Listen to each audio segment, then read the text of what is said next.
Hey guys, it's me, Miss Scott again. So this is the setup for the moment as I'm showing you how to do some of the math problems. It's a little weird looking at the moment, but it will be more impressive, I promise, starting the week after spring break. Right now, we're kind of improvising. So anyway, here's our whiteboard. On with the show. Alexa, stop the music.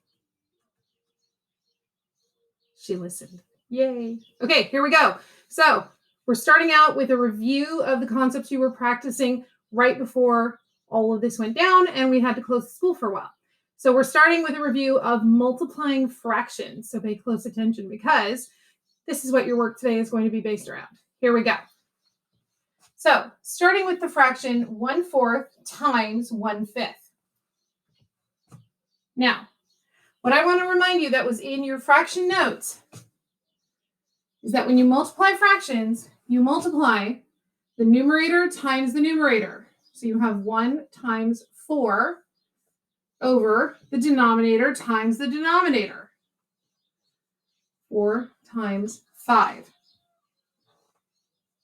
equals 1 times 4 is, everybody, thank you, 4 over 4 times 5. What's 4 times 5?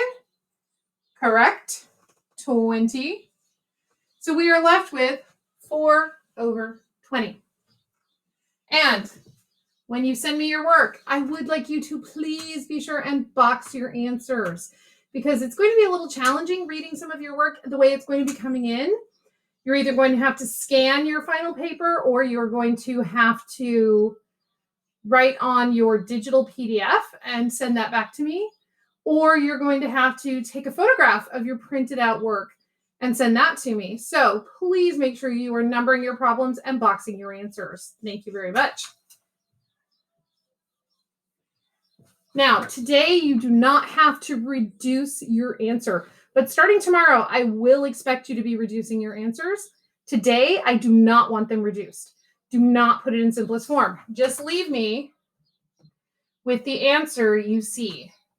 1 times 4 is 4. 4 times 5 is 20. That's how I want today's work to look. So let's look at one more. Say we had the problem 2 over 3 times 4/5. Once again, it would look exactly the same. Numerator times numerator. 2 times 4 is 8. Denominator times denominator. 3 times 5 is 15. And again, you do not have to attempt to reduce your fraction or put it in simplest form, although in this case it actually is already in simplest form, but you don't have to figure that out. You're just going to box your answer. There you go. And ta-da, you're done with that problem. Now, you do have to do a whole bunch of these today to practice to prove to me that you really remember it, because I want to be sure you got this down. Tomorrow, we're going to be practicing this again, but you're going to have to reduce your answers tomorrow. So for April 7th's work, you must reduce to simplest form. Today, it's just this. Tomorrow, reduction to simplest form, and we'll be practicing making equivalent fractions to work on our ratios. So there you go.